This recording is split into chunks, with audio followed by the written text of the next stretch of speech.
বিভিন্ন সময় নানা কারণে আলোচনা সমালোচনার জন্ম দেন অভিনয় শিল্পী জিনিয়াত শানু স্বাগতা। এবার জানালেন আগামী মে মাসেই মা হবেন তিনি। হঠাৎ স্বাগতার মা হওয়ার খবরে উত্তাল সোশ্যাল মিডিয়া। বছর খানেক আগে প্রেমিক ও বন্ধু হাসান আজাদকে বিয়ে করেন স্বাগতা। বিয়ের ১৩ মাসের শেষে স্বাগতা জানালেন তিনি মা হতে যাচ্ছেন। স্বাগতা আরও জানান, চিকিৎসক জানিয়েছেন সবকিছু ঠিকঠাক থাকলে আগামী মে মাসেই তিনি মা হবেন। স্বাগতা তার ফেসবুকে বেবি বাম্পের ছবিও প্রকাশ করেছেন।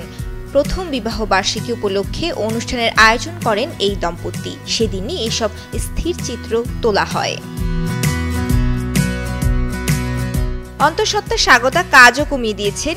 নাটকের শুটিং এখন হাতে নিচ্ছেন না, তবে স্টার গসিপ নামের একটি অনুষ্ঠানের উপস্থাপনা করছেন।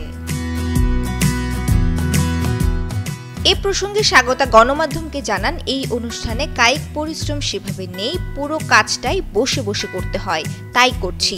এর বাইরে একটি বিজ্ঞাপন চিত্র শুটিং করেছি। মাঝখানে অবশ্য আমাকে একটি ছবিতে অভিনয়ের প্রস্তাবও দেওয়া হয়েছিল, কিন্তু কাজটা বেশ পরিশ্রমের এবং আউটডোরে করতে হবে, তাই সাহস করিনি।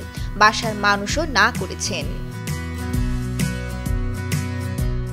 তিনি আরও জানান, জীবনের অন্যরকম একটা সময় কাটছে তার। প্রতিটি মুহূর্ত নতুনভাবে ধরা দিচ্ছে তার কাছে। তিনি বলেন, সত্যি এই অনুভূতির কোনো তুলনা নেই। বাসার সবাই এখন আমাকে নিয়ে সিরিয়াস।